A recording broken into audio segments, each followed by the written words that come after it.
الرحيم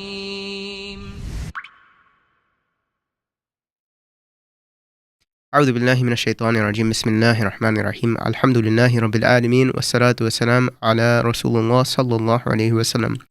Assalamu alaikum wa rahmatullahi wa barakatuh, brothers and sisters of Islamic Oasis Live. Jazakumullahu khairan for tuning in today. SubhanAllah, today we have a very awaited guest. We have, again, Brother Akram Satarri from Gaza. Brother Akram Satarri, as some of you may know, we have had various interviews with him in the past. The last interview of which was before Ramadan began. Today's interview with Brother Akram Satarri, unfortunately, we had a few technical problems, connection issues. So, inshallah, we'll have Brother Akram Satarri again once more in the future. But for today, alhamdulillah, we were able to discuss some very important questions and we were able to hear what is actually going on the ground in Gaza. So without further ado, inshallah, we'll jump right into it. Assalamu alaikum wa rahmatullahi wa barakatuh. Welcome back, brothers and sisters, to Islamic Oasis Live. And alhamdulillah, today we're very blessed to have Brother Akram Satarri again from Gaza reporting to us. Akram Satarri, as many of you know, alhamdulillah, we've had him on the show a few times for interviews. Brother Akram Satarri is a well-known aid worker and reporter from Gaza who has been featured on Democracy Now! Several times and has operated with several aid organizations in Gaza, both before and obviously during this invasion and occupation.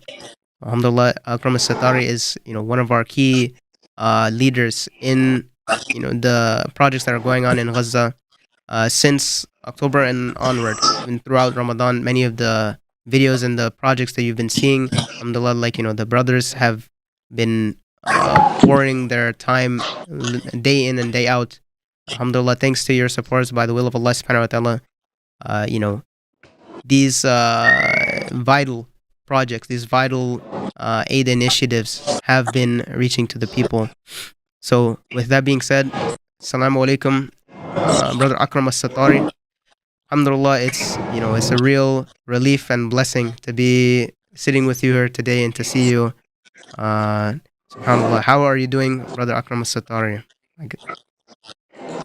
Wa alaikum assalam wa rahmatullahi wa barakatuh. It's also a great pleasure to see how much impact you have been bringing in because of your comprehensive and intensive coverage about the situation in Gaza. It's also a pleasure to see the impact of the work that Islamic Oasis has been able to achieve, reaching out for the people in need. And alhamdulillah, as you have just said, situation is extremely catastrophic, and we are grateful to Allah for still being able to survive amidst those endless adversaries and atrocities that have been haunting the people in Gaza for quite long time, 6 months up to this particular moment.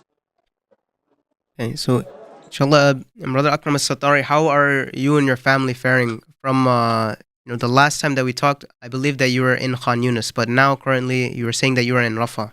So what can you explain for our viewers, what caused this change? Well, as a matter of fact, I'm moving between Khan Yunis and Rafah, and what caused this change is the fact that Khan Yunis was invaded by the Israeli occupation forces. The fighting was extremely continuous in that particular area. The number of victims that were affected by that was extreme, and some of the families, most of the families, if not all the families in Khan Yunis area, had to relocate to some different areas. One of them is Rafah areas. Another area is Gaza central area. I have part of the family that is in Al Mawasi area in the Khan Yunis coastal area. Part of the family in Gaza in the very critical area where most of the very devastating bombardment took place. And we managed to communicate when we can, and they are all okay. They're all holding, they're hoping, they're all wishing that we would all survive this war and would survive it unharmed, which is unlikely in this situation where the bombardment is continuous, the kill is continuous, and the injury is continuous, and the loss of the shelter is also continuous. May Allah subhanahu wa ta'ala preserve you guys. May Allah subhanahu wa ta'ala preserve you and your family. It's I remember a few weeks ago actually, this process of the Israeli occupation forces of continually of invading these areas that they've actually told people to go to as a safe zone, whatever that means in their language. And then, uh, a few weeks ago, I remember there was those videos going around on social media where pamphlets again were just like airdropped from the sky, telling people where the Israelis are going to bomb this area, so you need to evacuate, just in a complete haphazard way. Yes, they were following the same approach. They are dropping pamphlets and asking people to leave their areas, and that happens to the luckiest ones because the other ones who are less luckier and who are less fortunate are like saddened by the fact that Israel would target them abruptly without any prior notice, without any request to move from their homes, and without any other thing. They are just bombed, and I think this is the case. We have around 12,000 incidents of mass killing because of no prior statement was made, no prior warning was made, and people were not asked to move from their homes. SubhanAllah, this is in this international rule-based order. It's being shown by, news organizations. It's being shown by Gazans and Palestinians on the ground that are filming this with their own phones, filming their experiences, showing this to the entire world. It's shown that there's this complete pattern of there's no concern or care.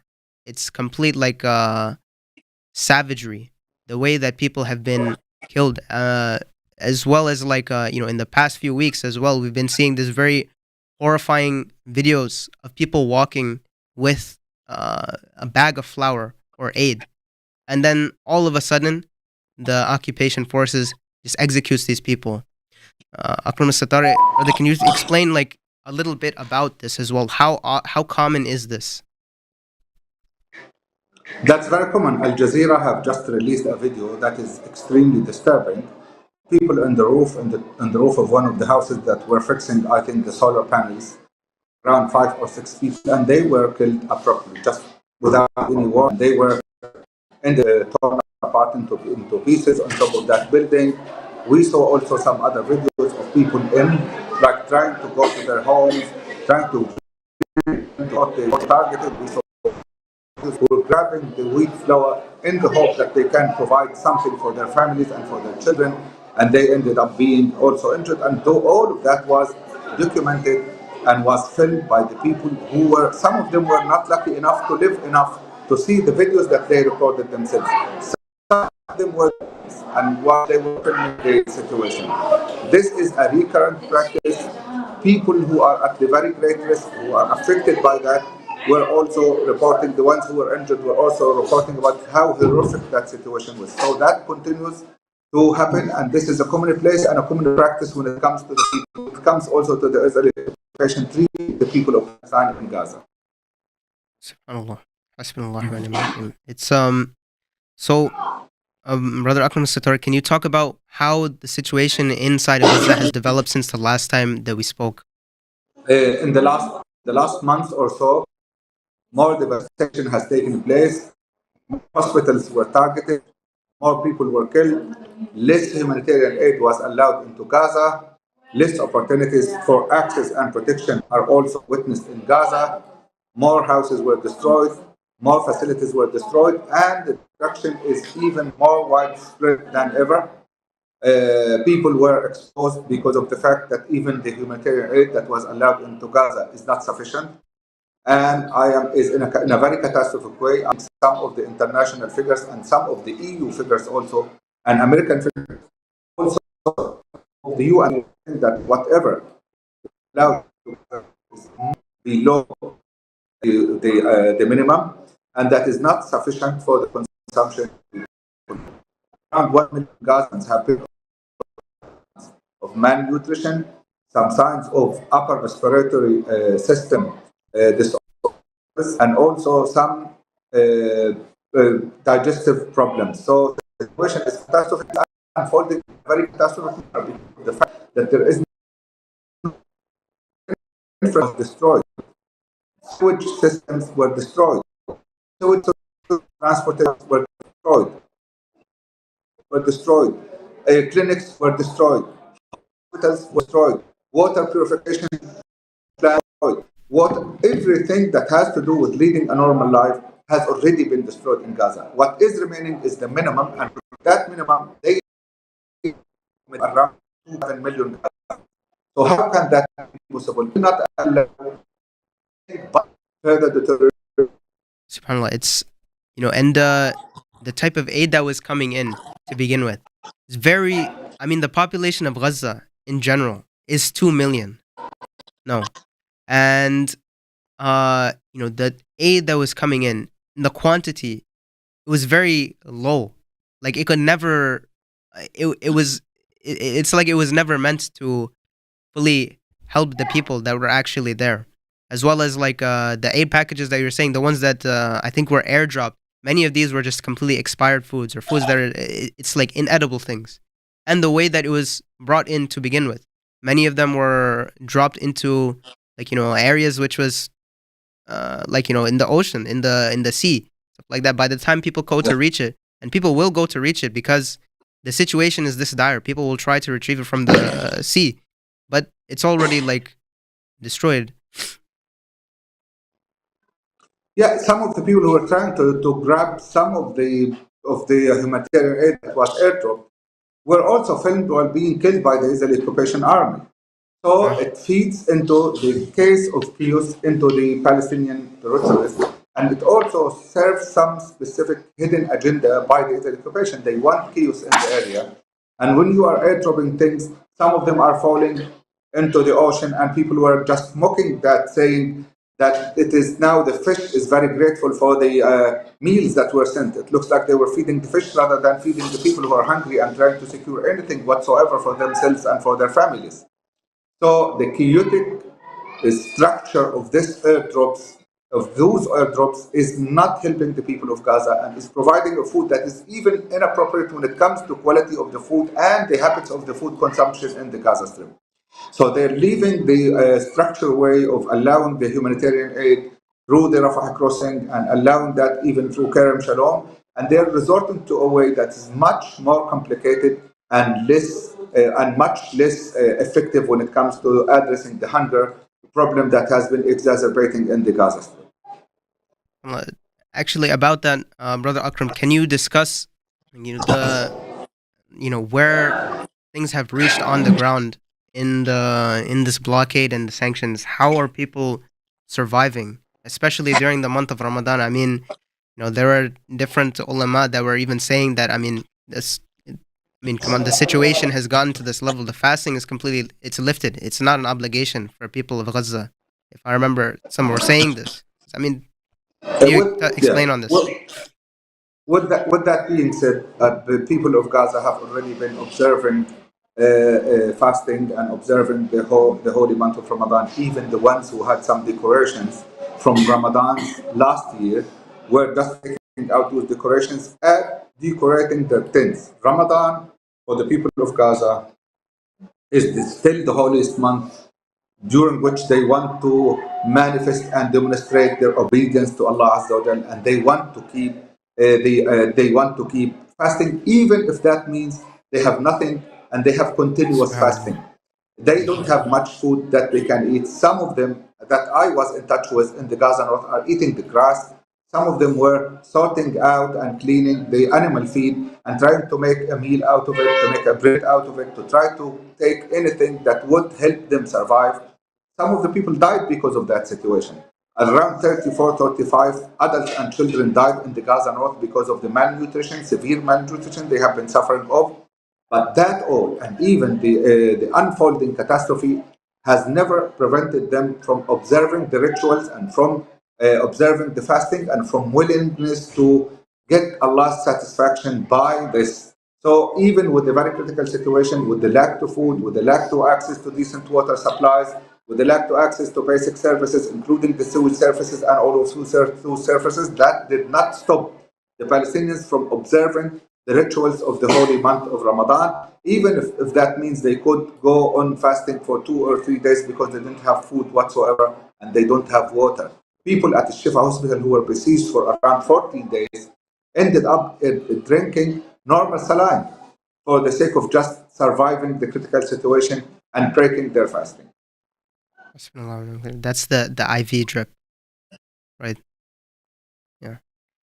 Brother Akram, when I remember I listened to one of your interviews with Democracy Now, and it seems the host of the channel, many times when she invites the Palestinian reporters and the activists, those who are in the field right now, she asks them this question of why have you stayed, or why do you do what you do? And when we were talking a little bit before this, you were discussing how for the people that are there right now, for this type of work of establishing a proof, or against what is going on, against the occupation, and supporting the people who are in very deep crisis. You use the word, I mean, this is obligation, you're saying.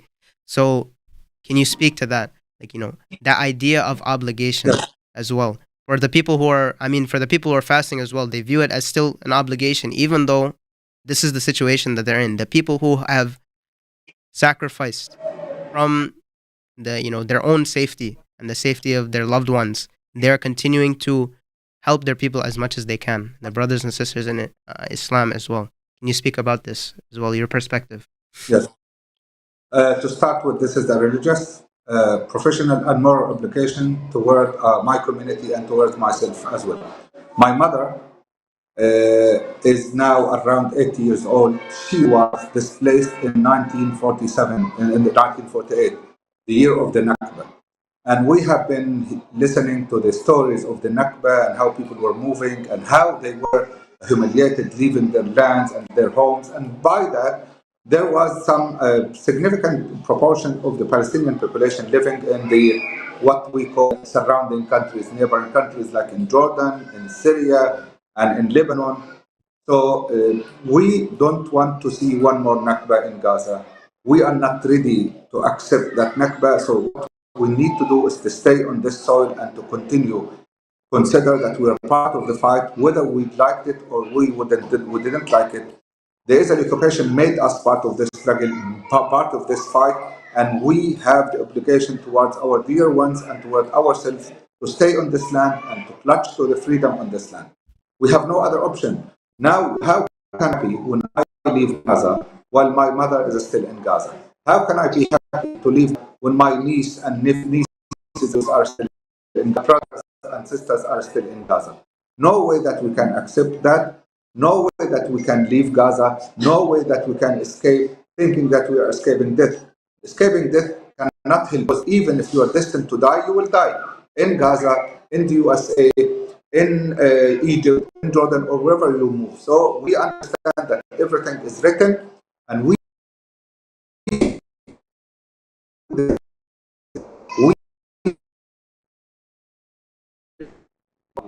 and the professional obligation towards the affected communities. We have we have to conduct this kind of humanitarian operation. If we're leaving, who's going to do that? If the journalists are leaving, who is going to do the coverage about the situation? So we understand that there might be a very big sacrifice, but we're willing to take this sacrifice, and we understand that even if we die, Palestine will live and the cause will live. Allah subhanahu wa ta'ala reward you and give you a sabr thabat. Ameen. Ya Allah subhanallah. This is Jazakallah khairan for explaining your perspective as well. I mean, this is like it's this is what this situation people need to know this perspective as well. Subhanallah. Brother Akram Satarri, I have another question here about recently you had the interview with Democracy Now, I believe, as an article discussing, and it was brought up in there, among other things, where you guys were discussing the recent targeted attacks and executions of Gazans, of aid workers as well. You guys also discussed, the Al Jazeera law that is trying to be passed in Israel right now. So can you elaborate about this? Why is Al Jazeera specifically, or you know, just generally, documentation of what is going on? Why is the Israeli government trying so hard to pass this law to basically suppress the situation? Well, the answer is kind of in the question I'm asking, but can you expound on this a little bit? Well, they're not happy about the media coverage. And it's not only about Al Jazeera. There are many other journalists who were killed in the field while Yes. reporting about the situation and how it unfolds. The matter of fact is that they are embarrassed by the situation. They are embarrassed by the fact that they could not end the war militarily.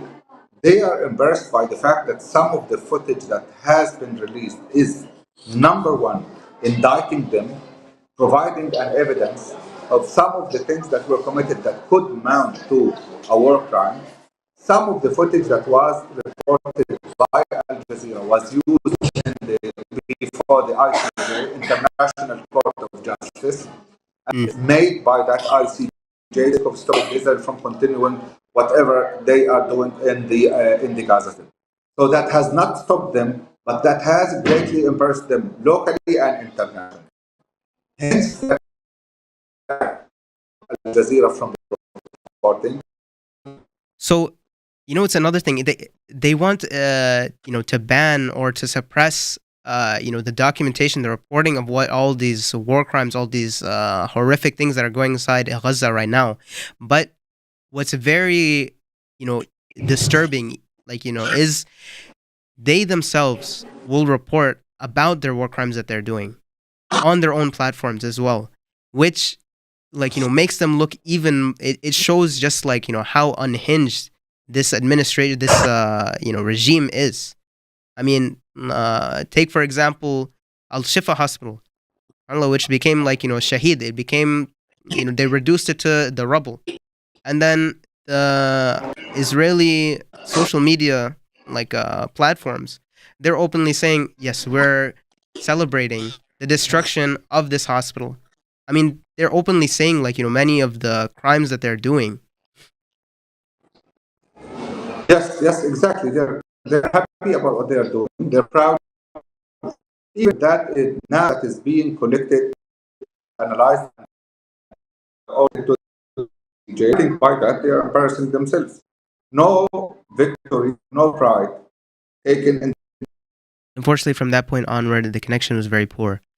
Brothers and sisters, please, we sincerely ask that you keep Brother Akram Satarri, the team in Gaza, really all of the people who are suffering in Palestine and across the Muslim Ummah, continue to keep them in your du'as. Jazakumullahu khairan for watching, for tuning in, and Eid Mubarak. Taqabbalallah minna wa minkum. May Allah subhanahu wa ta'ala accept all of our ibadah, our fasting, our qiyam, our recitation of the Quran, our sadaqah, our du'as during this blessed month. And inshallah, we will see you soon. Assalamu alaikum wa rahmatullahi wa barakatuh.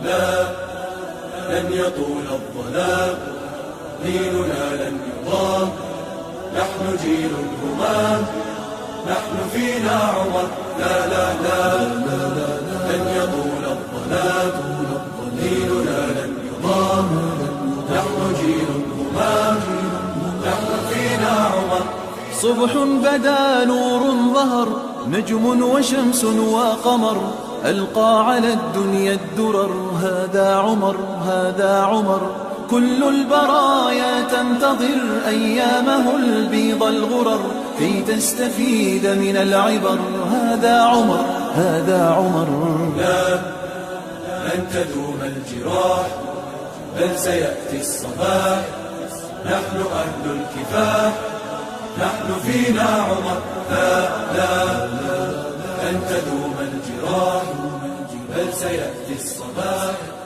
نحن أهل الكفاح نحن فينا